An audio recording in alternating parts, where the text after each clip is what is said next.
अजय ने सोच लिया था कि वो शादी करेगा तो सिर्फ मधु के साथ। मधु के परिवार वाले तो इस रिश्ते को मान गए, पर अजय के माता पिता इस शादी के लिए अंत तक मना करते रहे। तुझे क्या लगता है वो शहरी लड़की हमारे गांव के रीति रिवाज और देसी खाना बनाना जानती होगी? मैं ये बात कभी नहीं मान सकती। तू मुझे झूठ बोल रहा है ताकि मैं इस शादी के लिए हाँ कह दूं। अब एक बात कान खोलकर सुन ले, तू मेरा बेटा ना होता तो मैं शादी में कभी ना आती। जब फेरों का समय होगा हम पहुंच जाएंगे आशीर्वाद देने के लिए। मैं इतनी कठोर मन की नहीं हूं जो तुझे आशीर्वाद ना दूं। कर ले तू अपने मन की शादी, हम पहुंच जाएंगे। अब ठीक है, मिल गई तुझे खुशी, चिंता मत कर, हम दोनों समय पर पहुंच जाएंगे। जा, तू जाकर अपनी होने वाली पत्नी के साथ शादी की सारी तैयारी कर, हमारा आशीर्वाद तुझे मिल जाएगा। थैंक यू पापा, थैंक यू माँ, मैं आपका इंतजार करूंगा।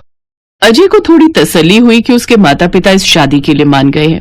सारी तैयारियां हो गई और अजय मधु के साथ शादी के मंडप में पहुंचा तो उसने देखा उसके माता पिता शादी में पहुंच चुके हैं। मधु अजय के माता पिता के पैर छूती है। अभी भी अजय के माता पिता का मुंह बना हुआ था। अजय और मधु की शादी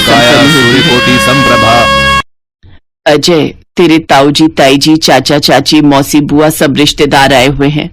हम सबको एकदम जाने के लिए तो कह नहीं सकते। सब बहू के हाथ की पहली रसोई का कुछ अच्छा खाना चाहते हैं, इसलिए सब 2 दिन तेरे घर पर ही रुकेंगे। हाँ हाँ माँ, चिंता मत करो, मेरा फ्लैट बहुत बड़ा है, सब आराम से रुक जाएंगे। ठीक है, तो फिर अब शादी हो ही गई है तो अब सबको घर ले चल। ठीक है बाबूजी, मैं अभी इंतजाम करता हूँ। अजय मधु के पापा से बात करता है और कुछ ही देर में गाड़ियों में सब रिश्तेदार अजय के फ्लैट पर पहुंच जाते हैं। अगले 2 दिन तक सभी करीबी रिश्तेदार वहीं रुकते हैं। सारे रिश्तेदार रुके हुए हैं।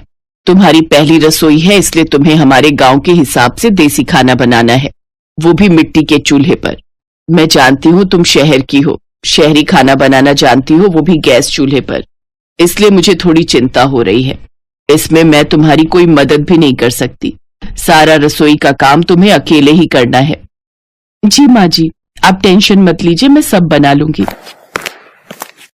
बिमला, तूने अपनी शहरी बहू को चूल्हे पर खाना बनाने के लिए कह तो दिया है।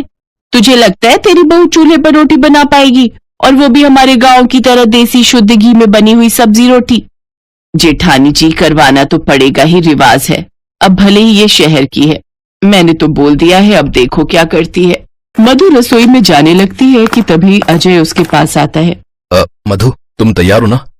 हाँ मैं तैयार हूँ, बस कुछ देर और। अच्छा आप मेरे साथ छत पर चलो, मुझे चूल्हा तैयार करना है। ठीक है, मैं तुम्हारे साथ चलता हूँ।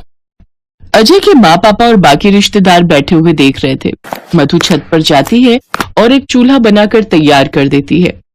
अब आती है खाना बनाने की बारी।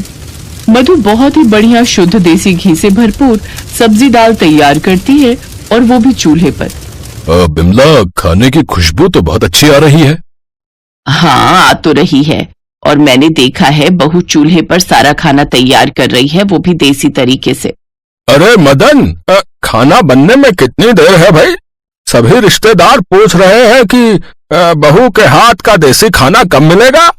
बिमला, एक बार जाओ तो बहू से पूछो खाना तैयार होने में कितनी देर है। हाँ मैं जाती हूँ। मधु सारा खाना तैयार कर चुकी थी। माँ जी, मैंने सोचा जब पहली रसोई में खाना बना रही हूँ तो क्यों ना खीर भी बना लूं, क्योंकि हर शुभ काम की शुरुआत मीठे से ही तो होती है। मैं ठीक कह रही हूँ ना माँ जी? तभी विमला की जेठानी और ननद भी आ जाते हैं।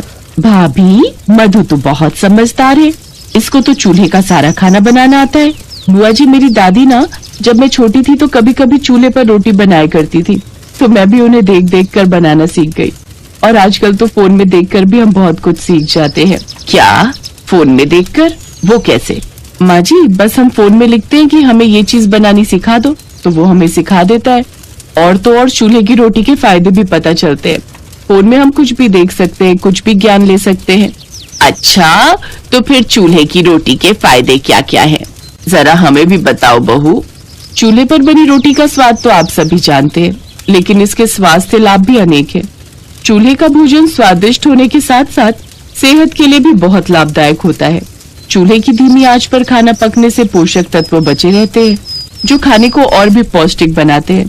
और माँ जी, जैसे किसी को खाना पचाने में दिक्कत होती है, तो चूल्हे की रोटी हल्की होती है, जो आसानी से पचाई जा सकती है। इसलिए कभी कभी चूल्हे की बनी रोटी भी खानी चाहिए, ये बहुत फायदेमंद होती है। मैंने तो सोच लिया है, अब ये छत पर चूल्हा बना लिया है तो कभी कभी हफ्ते में एक बार चूल्हे पर ही खाना बनाया करूंगी। इससे स्वास्थ्य बहुत सही रहता है। अपनी ज्ञानवर्धक बातों से और अपने व्यवहार से मधु ने कुछ ही देर में सबका दिल जीत लिया। मधु के हाथों के बने चूल्हे के भोजन की सब बहुत तारीफ करते हैं और मधु की बताई गई बातों पर भी गौर करते हैं। मधु का मिलनसार स्वभाव देखकर उसके सास ससुर के मन की सारी गलतफहमियां भी अब दूर हो गई।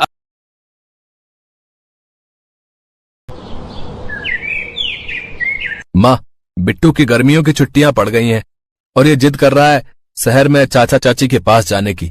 हाँ तो चल पड़ते हैं ना। वैसे भी रजत और निशा बहू को गांव में आए हुए सालों बीत गए हैं, इसी बहाने हम उनसे मिल भी लेंगे। ये ठीक रहेगा। मैंने भी शहर सिर्फ फिल्मों में ही देखा, इस बार घूम भी आएंगे। मैं आज ही सामान बांध देती हूँ, लेकिन मैं पहले ही कह देती हूँ, मैं अपनी धन्नो को अकेले छोड़कर नहीं जाऊंगी, मैं इसे भी अपने साथ ही ले जाऊंगी। हाँ हाँ ठीक है माँ, तुम उसे भी ले चलो, इसी बहाने बेचारी धन्नो भी शहर घुमाएगी।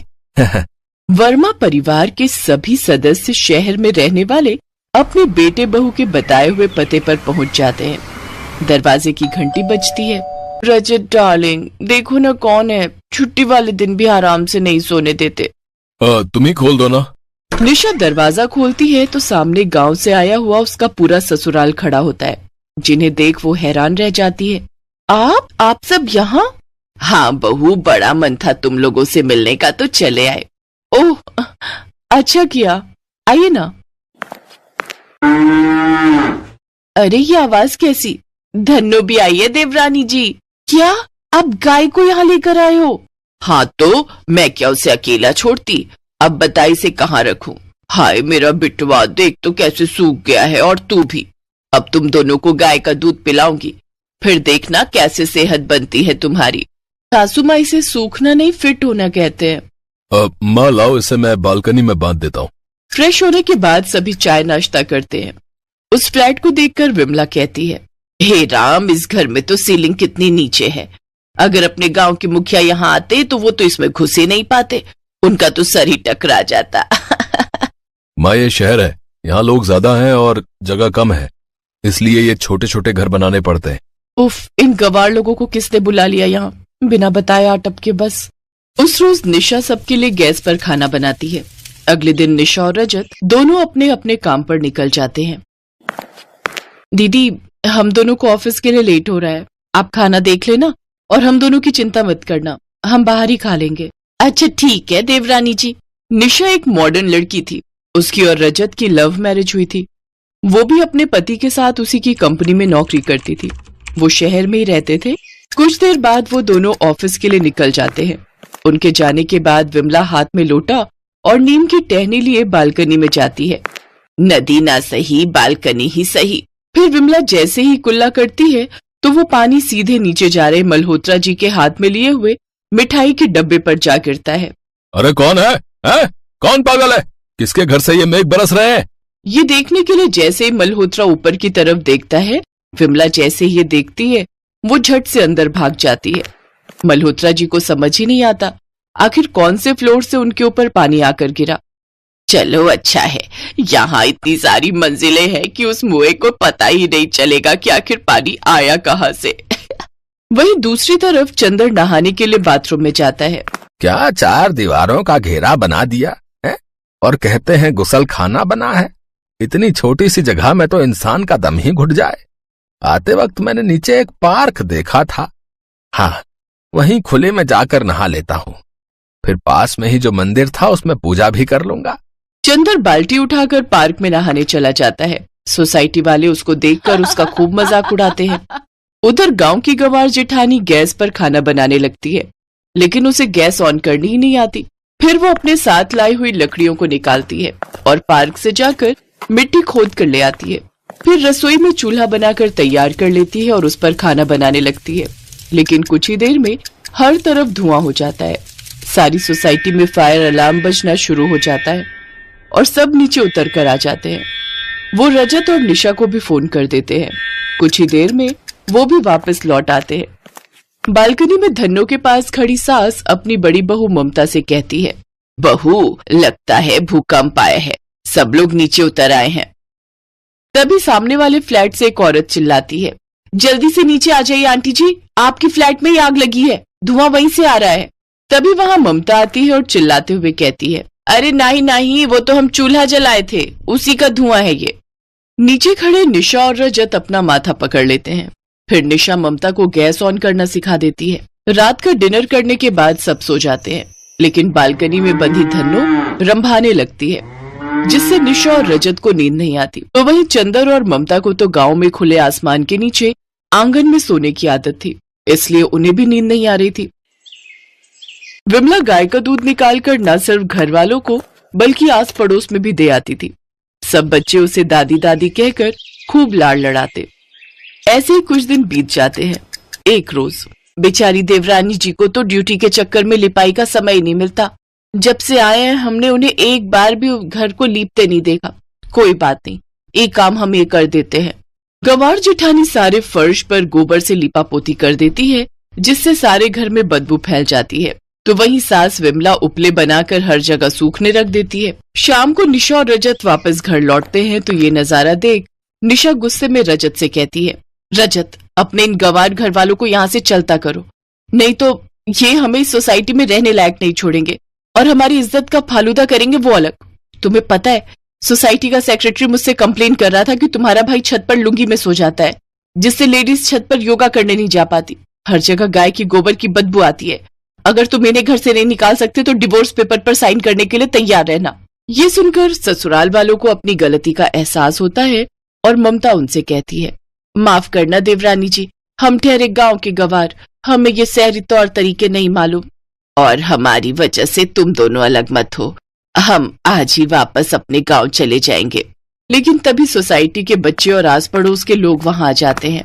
नहीं दादी माँ, आप मत जाओ ना, हमें गाय का दूध पीने को कौन देगा। हाँ आंटी जी, भाई साहब, बहन जी, आप सबके यहाँ रहने से हमें अपने गांव की याद नहीं आ रही थी।